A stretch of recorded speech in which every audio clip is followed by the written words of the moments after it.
you very much, and it's just such an honor to be here. You have no idea what a pleasure it was to spend the last 2 days with you. My acknowledgments go to Steve Stockdale and the board members for inviting me here. You can't possibly have known that my first experience with general semantics was as a 23-year-old at the University of Michigan.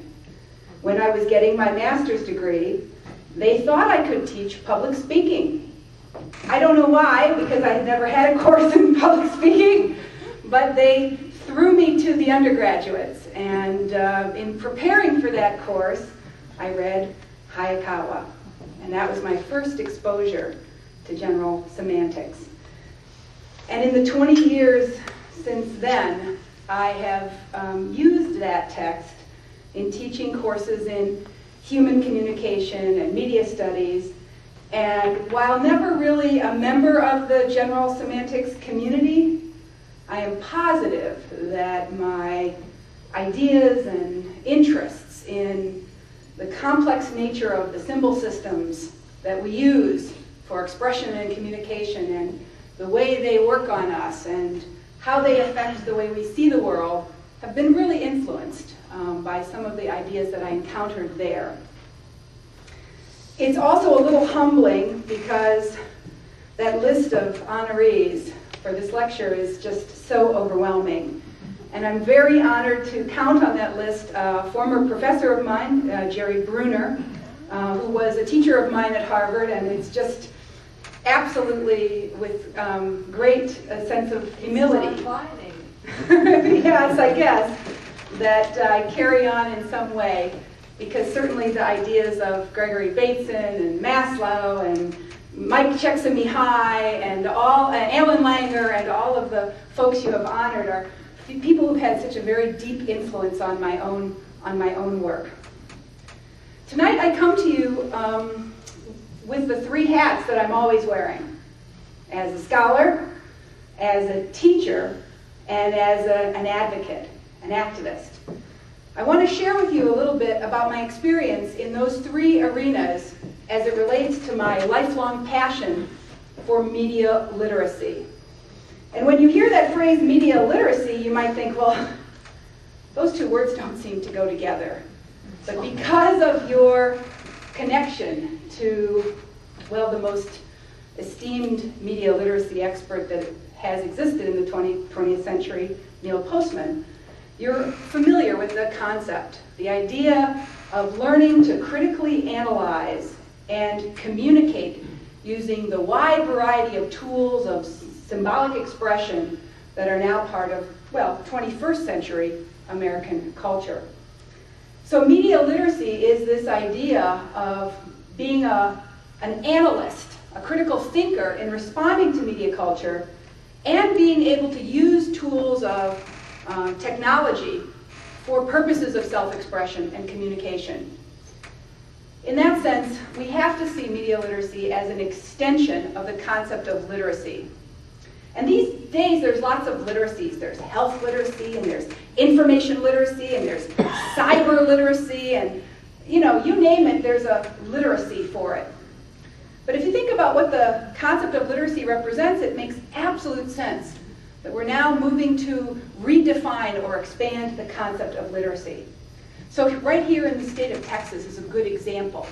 In 1998, when Texas educators sat down to do, well, the work that Ted Sizer, a previous Korzybicki honoree, suggested, when teachers across the state of Texas sat down and said, what do students need to know and be able to do?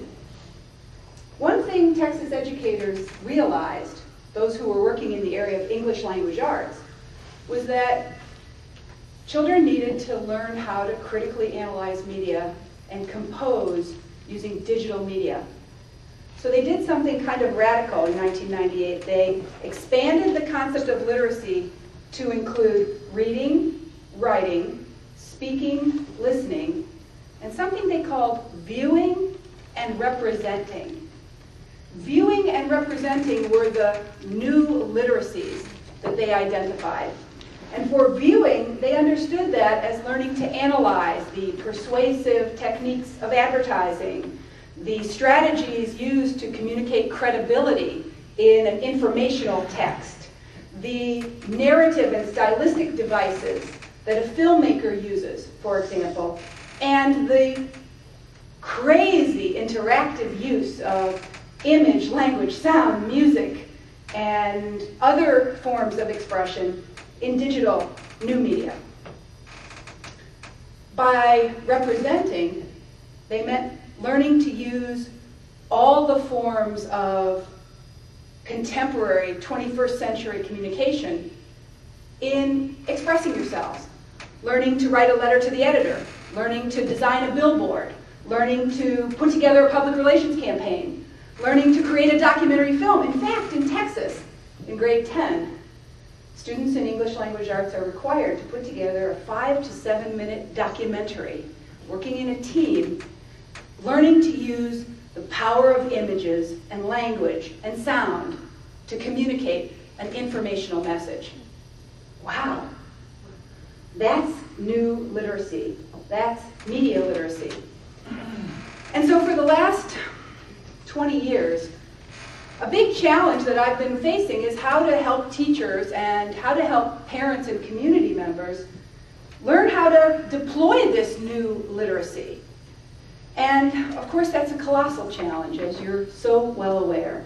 How to translate the powerful ideas about thinking about symbol systems and thinking about communication and expression and their impact on us as individuals and as a culture and as a society into the pragmatic world of the everyday teacher, where the average middle school or high school teacher has 5 preps a day and 130 students and is terrifically underpaid and overworked in what sometimes is a kind of oppressive environment with none of the perks and benefits like a phone, like a working computer, none of the benefits that other professionals might deserve.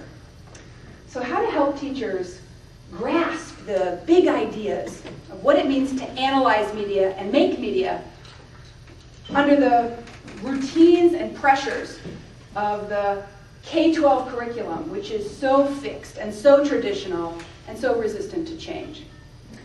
So to do that, I, in some senses, sort of followed in the Korzybskian tradition.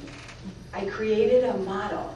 And so yesterday, I think it was yesterday, when I saw that beautiful model, Carrick had this beautiful model. And I said, yes, that's it, the tradition of model making as a way to help people visualize complex, abstract ideas in a way educators do that all the time. And so I'd like to share with you my model for media literacy, which I hope you find valuable and see as useful, but I think it's a good shorthand way to try to explain what media literacy is if you only have like 10 minutes.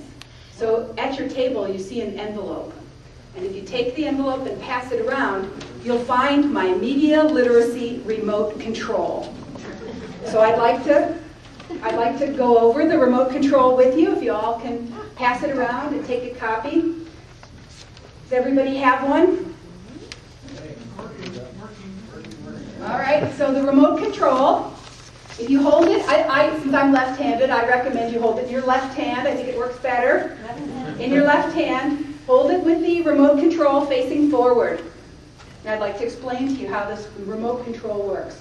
You can see that it works with any kind of symbolic expression, with books, the internet, movies, music, video games, newspapers, radio, magazines. You press the button, say for instance the newspaper button, and then go up to the top left corner where it says true, false. Do you see it? It's the reality check button. Press the reality check button and instantly comes flooding into your consciousness through your arm and into your brain. What's accurate and inaccurate about this message that I'm receiving?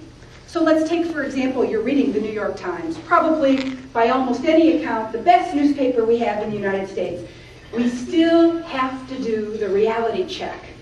Because you know all the many different reasons why there's plenty of inaccuracy in the New York Times. You know that New York Times reporters, like all reporters, face deadline pressure. You know they depend on what their sources tell them, which is sometimes accurate and sometimes inaccurate. You know that events are processes. And so what's in the newspaper reflects the best understanding held by reporters at a particular point in time. So learning to be able to distinguish between what's accurate and inaccurate, to be able to deploy the true-false button, is a media literacy skill. Let's take the next button, a button that I think is really critical, helping people be critical thinkers in an information age. It's the private gain or public good button. Do you see it has the dollar sign? Press this button and you instantly get the answer to the question, who's making money from this message? Now that's a vitally important set of insight to gain. When you're reading the New York Times, for instance, you have to realize that for every one journalist in America, there are 5 public relations professionals. Many of them having had extensive training in general semantics. Nothing wrong with public relations professionals. They are communicating the interests of their firms, trying to get out the message that's in the best interest of their company. Journalists are trying to sort through all that and present something meaningful for their readers. But every reader of a newspaper or viewer of a television news program has to have this button constantly in action. Why is the Disneyland feature happening on your local TV news come springtime?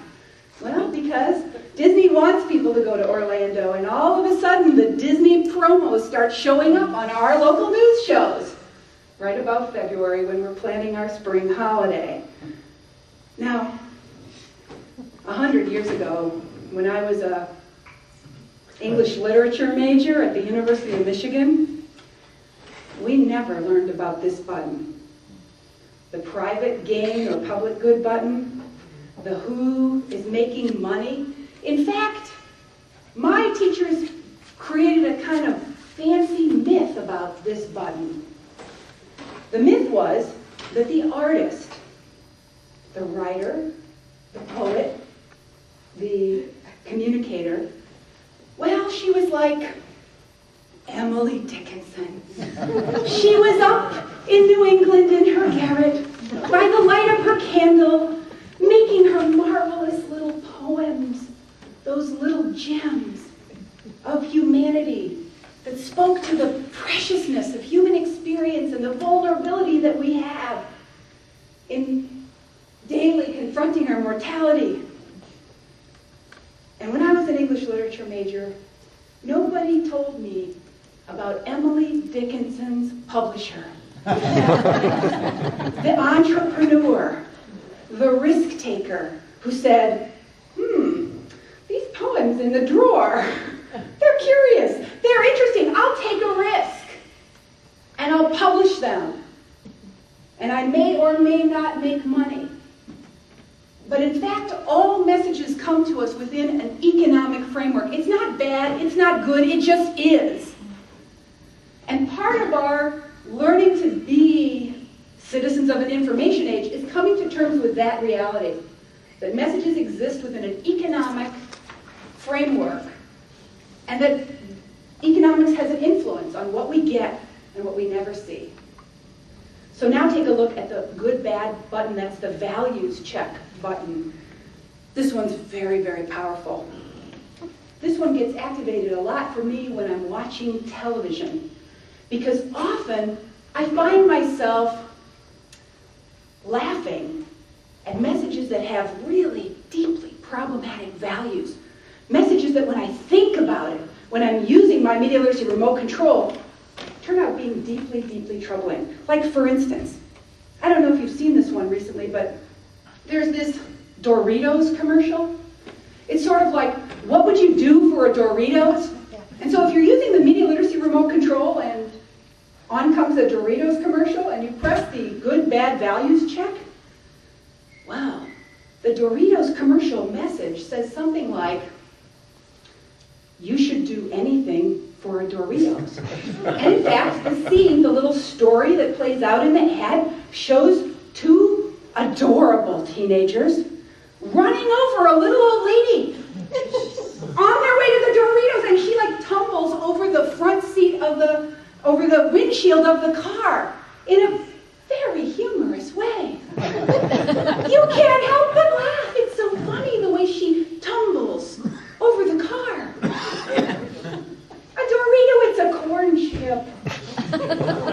And the message is clear, you know, through humor, we can cover up deeply problematic cultural values, like do anything to satisfy your needs, your hunger. Do violence to satisfy your hunger. It's a humorous thing. We can see the values embedded in media messages when we start paying attention to where they are in the most innocuous commercials, in the films that we see, in the internet sites we visit, in the songs we listen to on the radio. Learning to recognize values messages is a key aspect of being literate. Then there's the read between the lines button. You guys are all about this. In so many ways this weekend, I saw how your close reading of social environments, of texts, of processes, really influenced by the symbol I'm using there is like a magnifying glass. Read between the lines. For me, the read between the lines button speaks powerfully to the way that the issue of identity comes into play. And over the last couple of days, you've talked about identity in ways that are different than the way I understand it. And so I've been fascinated at how your conceptualization of identity, how it informs your understanding about the power of language and symbol systems and expression. And so I can only describe this button by talking about the very simple-minded way I think of the concept of identity. Say, for instance, I'm watching television, and on comes the Maybelline Ultra Lash commercial. Have you ever seen that commercial? Maybelline Ultra Lash. It's a beautiful commercial. It's got pictures of pretty girls, kind of jazzy music, and just 5 words. Longer, thicker lashes, instantly Maybelline. Beautiful commercial. If I'm using the media literacy remote control and I press the read between the lines button, I instantly get the subtext. And the subtext is, you'd look better if your lashes were longer and thicker. Now think of how insulting that is. Imagine if the commercial actually said that. You'd be furious. You would be insulted. But advertising is built on a problem-solution structure. Neil Postman wrote to us about this 20 years ago. The solution is the product. The problem is not stated directly. You create the problem. You build that problem in your mind. And from advertisers' point of view, that's just exactly the kind of inadequacy and inferiority that keeps you consuming. Now, for my 2 teenagers who are growing up in the 21st century, they have conflated the idea of consumption and identity. For them, to be is to buy. And for them, it is so closely intertwined and woven in their psyches that a big part of our work as a family is to sort of push those apart and disentangle them for them. Because how vulnerable and helpless and inadequate you are if you're growing up always feeling like your identity is about what you possess. And how much we need to reshape those cultural values by giving people some tools for recognizing that conflation of ideas. Now, I guess I really owe a debt of gratitude to the GS community for the button there, what's left out. And you might imagine my just delight this weekend, or this last few days, as so many times Wendell Johnson was quoted, all these people saying, what's left out? That's an important question. I was like, wow, it's so true. That if you think about it, one of the best ways to see the biases and points of view of a media message is to notice what's not there, what's not being presented. So learning to see point of view is enhanced when we ask this what's left out question. And finally, there's my favorite button. It's record save for later. If, let's just say, wouldn't it be cool, I took the remote control to the guys at MIT and I said, come on, make me one of these for real. Because I could sell it, right? Think of it. 4 easy payments, call the 1-800 number, I'd throw in some Ginsu knives, all right? Because, you know, in the United States, we like to believe that buying things is a way to solve your problem. So you have a problem, you're not media literate, buy the technology and voila, your problems are solved. If there were only one button that the MIT guys could provide for me, I'd ask for the record, save for later button. You know why? I don't know about you, but I am drowning in too much. I have too much voicemail, too much email. When I go to the Barnes & Noble, do you know that the average Barnes & Noble has 50,000 books in it? Then there's Amazon.com, right? Then there's eBay.